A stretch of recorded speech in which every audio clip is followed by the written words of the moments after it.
The Bad Crypto Podcast is brought to you by our friends at eToro. Check out the new Copy Trader feature that allows you to follow successful traders and do what they do with no effort. If you're a U.S. citizen, you can get $25 in free Bitcoin from Travis and myself. Go to badco.in/eToro for details. That's badco.in/eToro. Once upon a time, Travis bought some IOTA. But since he didn't have an iota of an idea of how to use their then confusing wallet, Travis lost his IOTA. And he was sad. Sad Travis. Savis. But that could all change as we welcome Dan Simerman of IOTA to the show. Head of Financial Relations at IOTA, Dan might provide info that can help Travis recover his cryptos, and he won't be so sad. Oh, and we'll talk about lots of other stuff with Dan. Many of you have requested this topic, so know that we're listening to you. And now you can listen to us, listening to you, listening to us. Everything is connected in the Internet of Things. So let's go all IOTA on episode number 324 of the Bad Crypto Podcast. 5, 4, 3, 2, 1, 0. Ignition. Who's bad?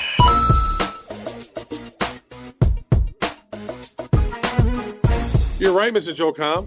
I don't have one iota. Well, you do have them. You just haven't checked yet based on the content of this interview to see if you can recover them from your wallet, Mr. Travis, right? All I know is we've had lots of people email us through the years, 2 years plus, and say, why don't you talk about IOTA?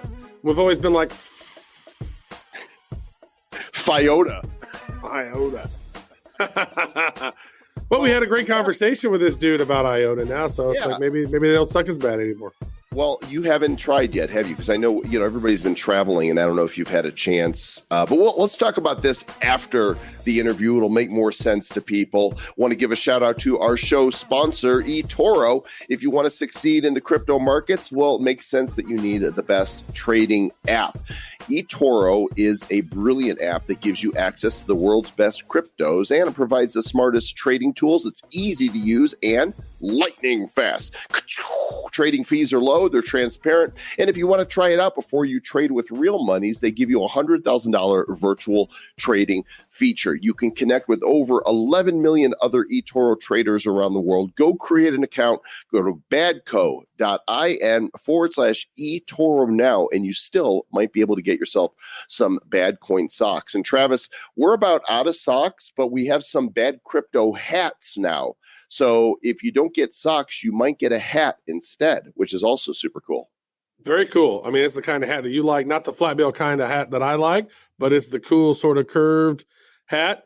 And this looks better than the other one that you had created before. So pretty good. Bad crypto.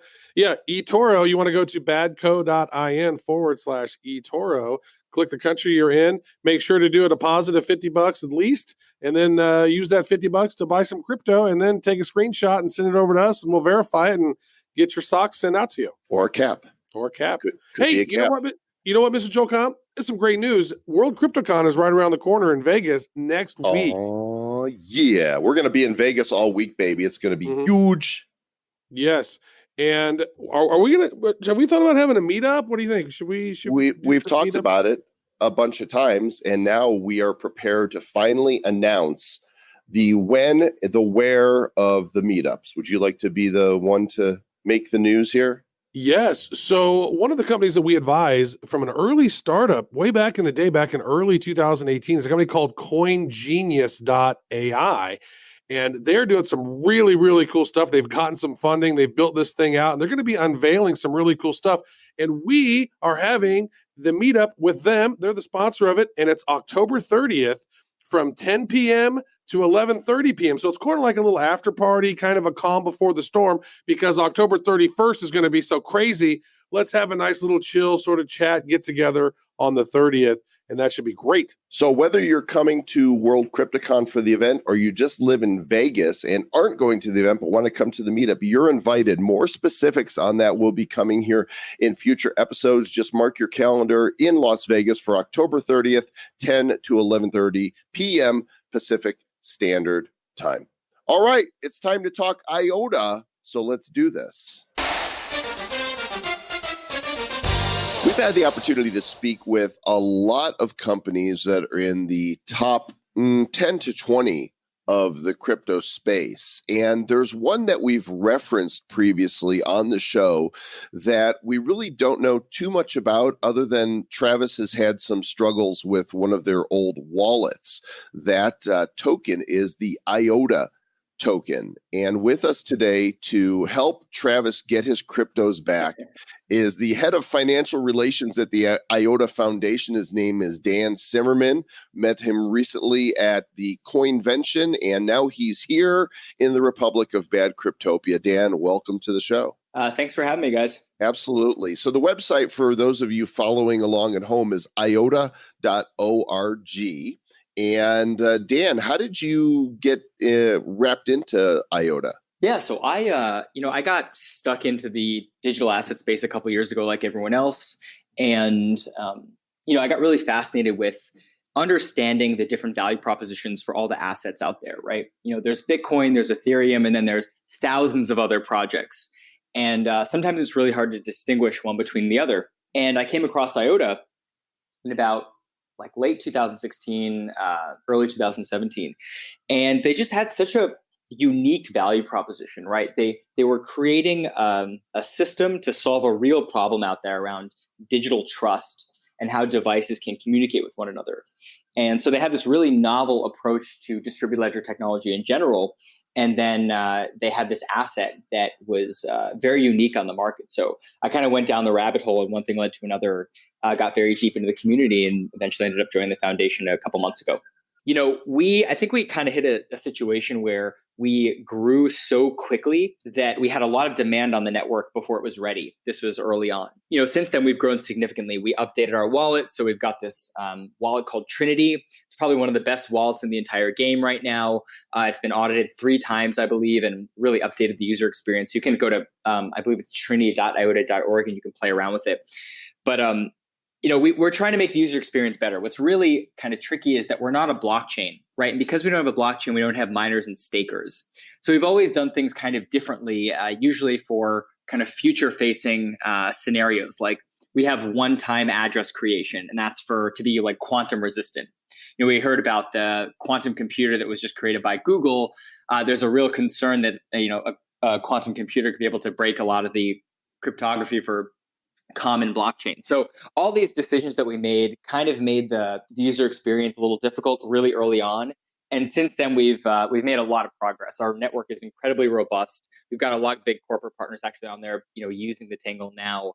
So I think people who probably looked in 2016, 2017, and maybe were thrown off by that wallet that wasn't the best, maybe didn't look great, didn't perform as well. I know I certainly had a moment or two where I'd wake up and saw a zero balance and I had to refresh 10 times, and certainly gave me a heart attack. But that's all kind of in the past now, and we've made some pretty significant progress there, and just how the network performs and really the experience with engaging with the wallet and the kind of financial infrastructure around the project. So there's hope, Travis. You might be able to recover your long lost IOTA after a couple of years. Let's take a step back and talk about what the heck is IOTA. Yeah, no, that's a good one. So IOTA, it's got the words IoT in it. So some people think that IOTA means IoT. There's some truth to that. The founders, Dominic and David and Sergey, years ago, they wanted to develop a blockchain to really support this future where we're going to have millions of devices talking to each other, talking to humans, and engaging in their own economic activity, right? They call it the machine economy. And they found that previous blockchain infrastructure couldn't support the type of scaling required for such a vision. So they actually went back to the drawing board and they redesigned a distributed ledger. It's called the Tangle. You've probably heard of a DAG. We were really one of the first implementations of a DAG. What's that stand for? Let's see. I always mess it up. It's like Dagwood Bumstead. Is that it's a directic acyclic graph. Oh, so I was close. You were very close. It was a good guess. And a directic acyclic graph, I believe all blockchains are technically DAGs, but a DAG is a shorthand for a more scalable version. And I almost feel like it should be, an epithet. Don't be such a DAG. Yeah. Anything that gets us into hot water, maybe we should stay away from. But yeah, for sure. So we designed this new system that makes distributed ledger technology incredibly more scalable, right? So with blockchains, you have these blocks, these fixed block sizes, and there's only a certain amount of data that can go in there before it gets congested. With a DAG, it actually scales proportional to the number of nodes on the network, theoretically. So when you've got a system with millions of devices that are talking to each other, you need something a little more scalable for that. So that's why that's kind of why IOTA came into existence. And then the other component is that because we have no stakers and no miners, we're actually feeless. And I'll get into why that's really kind of fascinating. We can talk about it a little bit later, but essentially, we're one of the only blockchains out there, I think maybe Nano is another example, where, if I send you a penny, you actually receive a penny. So, that's kind of revolutionary in and of itself. But the fact that it's the IOTA network is so closely tied to value transfer between humans and devices, or devices and devices, they often will want to engage in economic activity in a very different way than we will, right? We might want to spend $10 a month on Netflix. They might want to spend a fraction of a penny per API call. So you really have to have a system that's very robust that can support that. PayPal can't really do that, and most blockchains can't do that because the fee to send a transaction actually costs more than the value that some of these use cases would require. Okay, Dan, let me ask you this then. What companies or what industries or even personally, like what are the best, use cases for this, and who can benefit from IOTA the most? Yeah, so I think initially our target is a lot of the use cases around trust for devices, right? So IoT. So, Jaguar Land Rover recently announced that they are embedding IOTA wallets into these next generation cars, so that people can get paid to share data with each other and with Jaguar, right? That's a very cool use case, and they can actually get paid in IOTA tokens for that engagement, right? So it's a lot around taking data and really de-siloing it. So it's really, they say data is the new oil, and it's incredibly difficult to extract that data right now. It's difficult, it's expensive. So when you have a system like IOTA and you have all this data traveling on it, and it's free to send between parties, you start to unlock a lot of these different use cases. We just announced this autonomous marketplace where people can request the types of data and the types of activities that they want maybe a machine to do within a marketplace, within like a manufacturing plant, and then actually get that request and do it in an open, permissionless way. So, we've got a lot of corporate partners that we work with, and we've got, I don't think people realize that we've got one of the largest ecosystems out there of developers building on us and engaging with us, probably after like Hyperledger and Ethereum. So we've got a lot of corporate use cases, but then we also have this permissionless ecosystem where people are building and testing out new ideas. Right? We've got a startup called Lidbot that's doing waste management using like sensors. So there's a lot of kind of like up and coming, pretty futuristic use cases around IOTA. Well, you're not alone in the space, right? We've previously had the folks from Hedera Hashgraph on. We've had the folks from Algorand on. And so, make the case for why IOTA even needs a token at all to accomplish this. Yeah, that's a great point. So this is kind of a counterintuitive thought, but let me take a step back. So I think there's this kind of faulty logic that's going on in the space right now. It goes something like, Bitcoin is a store of value, and I'm willing to pay a fee in order to send value. And then Ethereum came along, and they said, we're willing to spend a fee or pay a fee in order to send data and value. And now every one of the next generation protocols and a lot of our competitors are coming out and saying, we're the next internet, right? We're the trust layer for the internet. And if you give us a little bit of money, maybe in a KYC AML wallet, and it's going to be in our own token, every time you click on a link in this new internet, it's going to debit it from your account, right? I don't think that's very practical in its current implementation, and I don't think it's really scalable, right? So again, getting back to that idea that we're feeless. So you can run entire applications on IOTA without using the token, and the IOTA token is a really great value transfer mechanism. It's kind of like how when you think about like broadband networks, right? There's a spectrum. Spectrum is used. It's used for exchanging data, right, between big service providers, but it can also be speculated on. So it's kind of this really interesting like corollary, I think, to a lot of digital assets. But getting back to your point, when you have all these other big name protocols that are coming out now, like Algorand and Hashgraph, I think it's a really hard case to make that, going to a company and saying, hey, we want you to use our protocol, but oh, by the way, you have to hold this digital asset that it's not very clear what the regulatory guidelines are for it. But if you hold it in a wallet and then you engage in you build an application on us, then you can participate in our economy. And we think that doesn't really scale. We think that doesn't really make sense, especially if you're creating the trust layer for the internet. I think having this incentive mechanism like underneath, where you have this fluctuating token price, like with miners and stakers, it just doesn't make for a very realistic infrastructure. We think it kind of muddies the waters and it complicates things tremendously. So you work for the IOTA Foundation, correct? That's correct. So what is the differentiator between IOTA, the company, and then the foundation, and how do they interact? And maybe, I know you guys are based out of Germany, and is there a legal reason that you had to create that foundation, or just maybe explain the methodology behind that? Yeah, really good question. So we're only a nonprofit, so we have no company. And that makes us very different from a lot of our competitors. In fact, we think that it's kind of odd that a lot of distributed ledger technologies now are creating these ecosystems with for-profit companies, because it kind of begs the question: what's the point of the token, right? Like, you're buying into a for-profit tokens, ecosystem. Why not just hold Starbucks tokens or McDonald's tokens when they come about, right? And if you really believe in kind of the premises of Bitcoin and even Ethereum, then you really kind of want to look for a project that is open source, that is completely nonprofit, and is focusing on kind of like non-corporate business models. So that that's one of the reasons why. So we incorporate in Germany because Germany has very strict laws around governance and nonprofits, and we really wanted to do things by the books and be regulated so that we can expand and grow in a compliant way.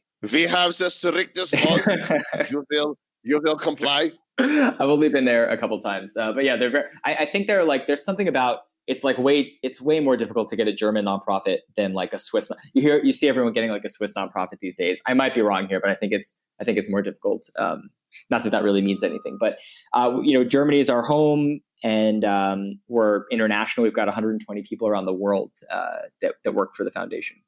As I'm looking through the various verticals that IOTA has tapped into, the one that sticks out to me is e-health. How do you use it in the health space? What's the goal here? Yeah, so that's, interestingly enough, that's one that I'm not too familiar with. But what I can tell you is that, anything that has to do with data and, at least in Europe, it's like GDPR or HIPAA.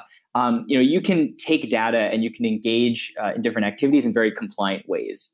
So that's probably would be like the basis for e-health, for example. So if you've got these devices, and this kind of gets back to this idea of IoT around like the security and privacy of these systems.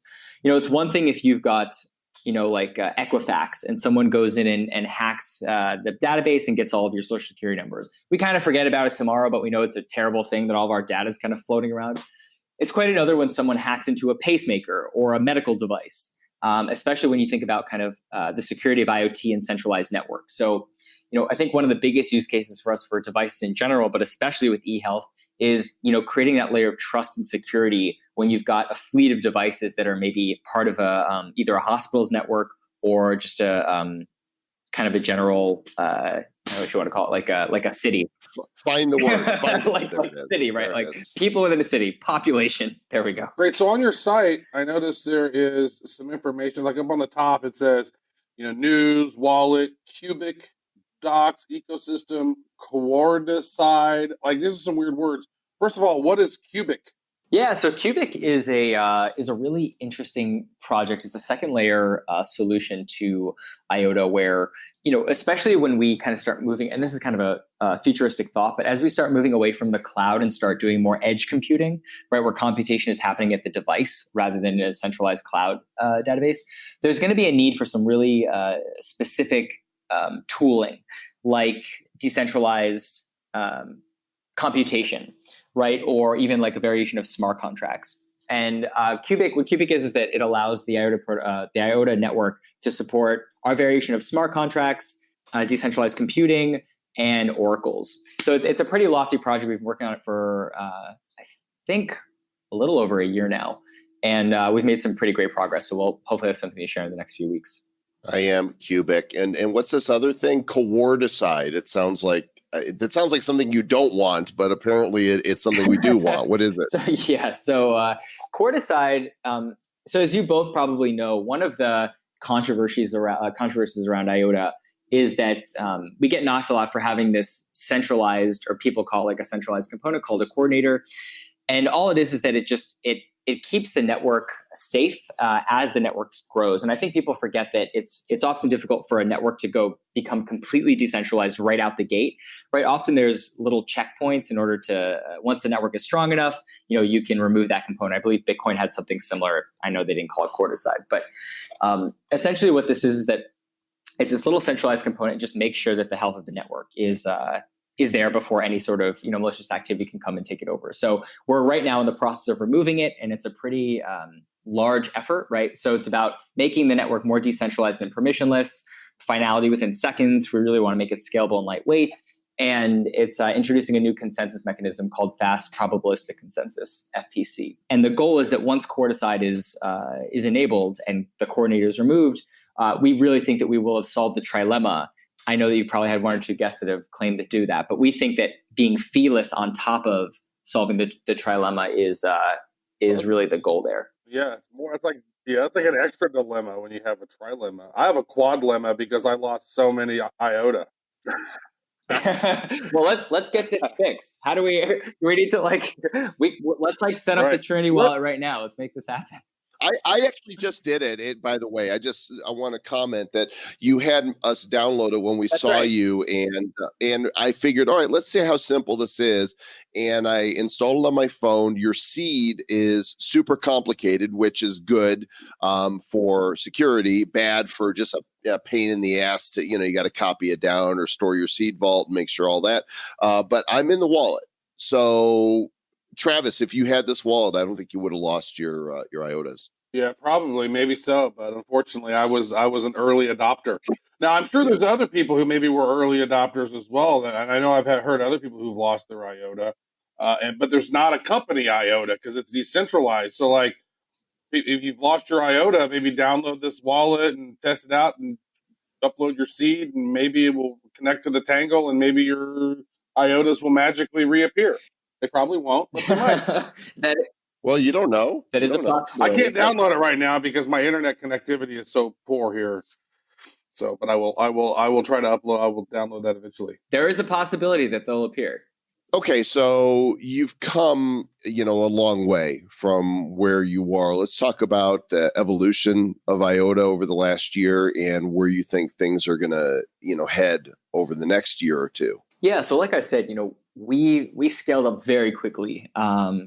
We've got a nonprofit with over 100 people. I think we're at like 120 now. And really our focus right now is on standardization, right? I think that oftentimes a lot of our competitors think that all you have to do is just build a great technology that's open source.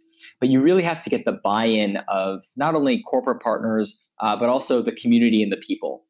And so we're not only open source, but we're working with a standards body called OMG, Object Management Group, to really look at how to make IOTA a standard for IoT. And once you become a standard, it becomes easier for corporate partners, individuals, and even governments to start picking up the technology and having it under specific licenses that they can feel comfortable using and even contributing to the code. So we've been part of that. We've been doing that process for a couple months now, and it's one of the most exciting things that I think people don't really realize. So we've got standardization. We also have got major adoption. We've got a lot of European partners that I know a lot of people in America don't know. Everyone's heard of the city of Austin. We recently just announced a partnership with Linux, the Linux Foundation. I don't know if it's called a partnership, but we're engaging with them. It's really just about kind of broader adoption and awareness and education. Like you said, IOTA has a long history. Some people came in at certain parts and then left, and it's really just about kind of building that building that broader knowledge base, that understanding, and then really building that financial infrastructure. That's really what I'm focusing a lot of my attention on. Is that, I think that we just assume that because there are a lot of traders that a corporate partner will go on to Binance and set up a wallet and become a trader if they want to use the IOTA token for their application. Right. So we have to think a little more critically about that. How are they going to engage versus maybe institutional investors versus traders versus corporate partners? And I think they all have different requirements. They all have different tools that they need. So really kind of making sure we have those on-ramps and those off-ramps accessible to anyone that wants to engage in our ecosystem. Very cool. All right. So is there any other things that maybe you want our audience to know about IOTA before we wrap up? Yeah, no, I think we've just, we've made so much progress over the past couple of months. I just, take a crack at it again. I look at our wallet. I look at some of the recent documentation. We've had so many big announcements lately. It's actually hard to keep track of. But I think the biggest thing to keep an eye out for is Corticide. We just released one of our simulations for fast probabilistic consensus and for auto peering. And we just have so much momentum right now. So we're really excited not only to continue building out our ecosystem with corporate partners, but also expanding our developer community and really making a bigger presence and a bigger splash in North America. We're such a Eurocentric project. We've been so for so long that now we're really starting to branch out, and you'll probably see and hear a lot more from us in the coming months in North America. And remember, kids, it's okay to core decide. That's it. It doesn't sound good, but it's fine. You can do that.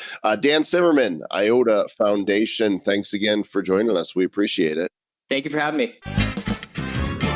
All right, Travis. Sometime this week, would you please try to recover your IOTA wallet with the keys? I'll give it a shot. I want to know. I want to celebrate with you.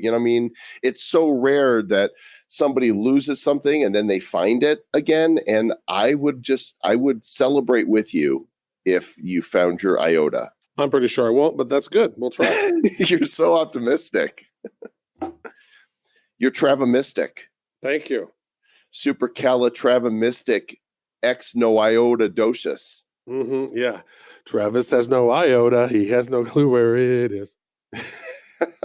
Hey, everybody, thanks for listening. And we're going to make a special request of you right now. Now that we fulfilled our obligation, you wanted IOTA, we gave you IOTA. This is for everybody listening right now. If you have not subscribed to this show yet, we have discovered from people high up in the podcast sphere of knowledge that the only thing that matters to the iTunes algorithm is subscriptions. That's it. We like reviews, but they don't care about reviews. We like downloads, but they don't care about downloads. For us to move up the charts, they just want people to subscribe to the show. So if you haven't, please, please, please, please, on my hands and knees, won't you sneeze? And after you do, Gesundheit, go click on the subscribe button in the podcast app or on iTunes. Even if you don't listen on iTunes, you listen, maybe you're listening on Castbox or SoundCloud or Google Play or Stitcher or Pandora or iHeartRadio or any of the other places that we might show up. You might be a Podbeaner for all we know. But if you would just take a moment to do us that kindness and go subscribe on iTunes, that would really help the show and bring more visibility to the Republic of Bad Cryptopia. That's true. And thank you so much. Again, as Mr. Joel Com said, subscribe. That's huge. Tell a friend. Let them know about the bad cryptos. And again, what do you need to do? What do you got to do? What do you got to do now? Well, evangelize somebody's phone, right? Just borrow their phone. Say, let me look at this. And while they're not looking, just subscribe. In fact, subscribe to as many people's devices as you can. Make that your mission this week, to borrow your friends and family members' phones and subscribe them to Bad Crypto, because that, my friends, will prove that you indeed know how to stay bad.